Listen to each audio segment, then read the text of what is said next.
Nakita kos or panagenip ko, for this no nakumbut oko sa Muslim paro panagenip lang yun hindi sa to tung bahay. inyo ang karanasan ko mag-live sa Bigo.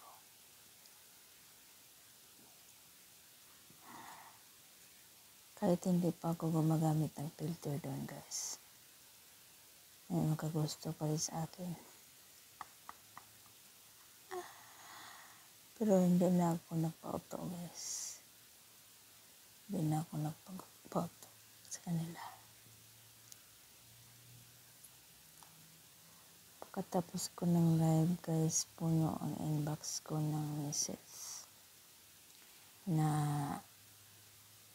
number ko daw, imo number ko. Yan, guys. Kaya, guys, anong tawag nito? May isa akong binigyan na number ko, guys, kasi sa tingin ko ang bait niya. 23 years old. Nako. Tapos, guys, nabigay ko na, no? Tawag na siya sa akin sa imo, guys. Tawag na siya. Pagkatapos,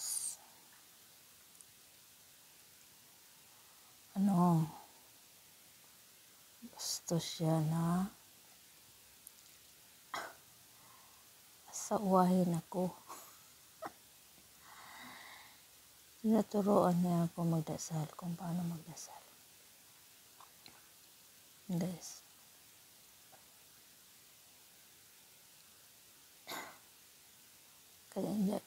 kaya pala yan sila, guys. Siloso. Kung husband mo sila, listanin husband mo, bawal ka makipag-usap sa iba. Pero hindi ko sinagot. No? Sabi lang niya, I love you.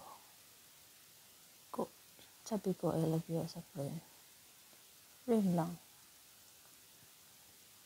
Yan, guys. Kaya kung mag-live ako ngayon sa Bigo, na lang.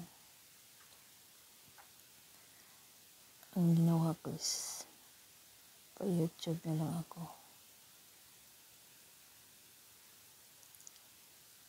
Para may privacy ang buhay ko.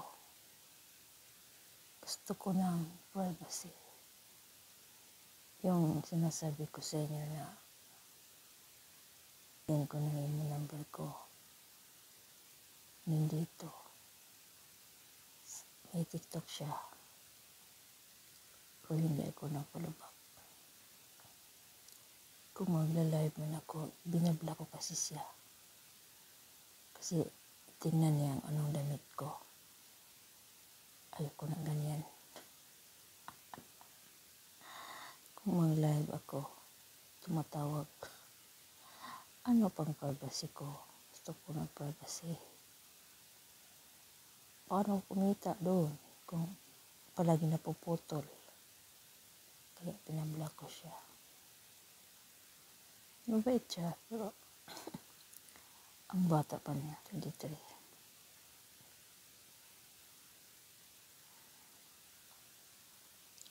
Kaya guys, ang ginawa ko doon, nag-live ko doon, YouTube ng gamit ko. Pero ano pa lang, nag-aaral ako, paano mag-play game. Pwede mag-live doon, play game. Guys. Kaya guys. Pero, may mga ano pa rin doon mag-visit sa akin. Kahit naka-public.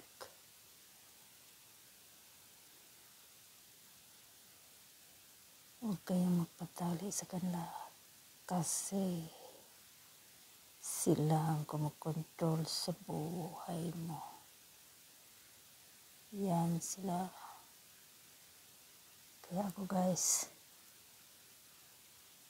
ang ginawa ko doon, off camera ako. Off. Sabi ng agency namin sa Phoenix, kailangan daw marunong makisama. Makisama naman ako. Kaya nga, natuto akong ng ibang Arabic.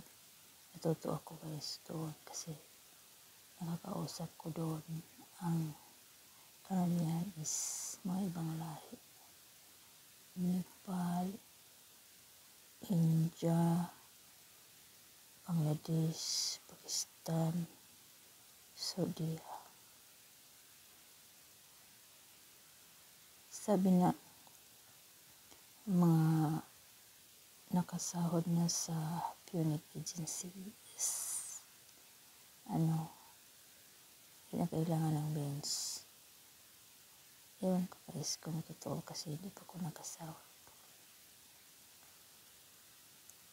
Mahigit na isang buwan, ewan ko nakapasa ako. Sa guys, piliin niyo guys itong Phoenix, huwag sa ibang agency kasi yung iba dito guys is kailangan ng beans. Kaya huwag kayong magkamali mag-click ng link ng bio nila. Piliin niyo kung mag-upload kayo ng Live apps. Piliin niyo dito yung Phoenix Agency kasi ang Phoenix Agency is hindi na kailangan ng beans. Sabi nila pero hindi pa ako na-sure sigurado. Mayroon dito guys na kailangan ng 2,000 beans bago ka makasahod. Huwag mo yung i-click sila guys kasi mahirap talaga magkaroon ng beans doon. Yan ang payo ko. Kasi hindi pwede na dalawa ang account mo. Kailangan kung lumipat kayo ng ibang agency, clear ang account mo. Hindi tulad ng una mong dating pag-apply. Mahirap guys. Kaya piliin niyo kung kayo mag-download kayo ng link. Mag-click kayo ng link dito. Piliin niyo Phoenix Agency. Kasi guys, karamihan sa Phoenix Agency nagsasahod, hindi na kailangan ng beans. Live lang ng 1 hanggang 3 oras. Kung 3 oras ka mag-live araw-araw, laki ang sahod, 60,000. May nakita kong video. Pero kung lang, 1 hour, ang sasahurin nyo is kunti lang. Pero kung masipag ka mag-live, malaki ang sasahurin mo. Kaya try nyo yung app na ito guys kasi marami na akong nakita na videos. Nakikita talaga sila sa apps na ito.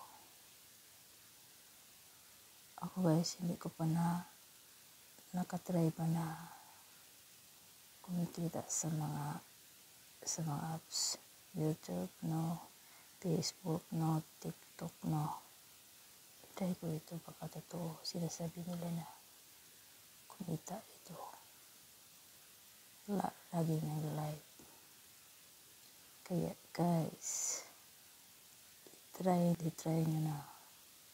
Ang payo ko lang, piliin ang agency na Phoenix. Huwag sa iba. Kasi kailangan ng beans. Yan lang guys.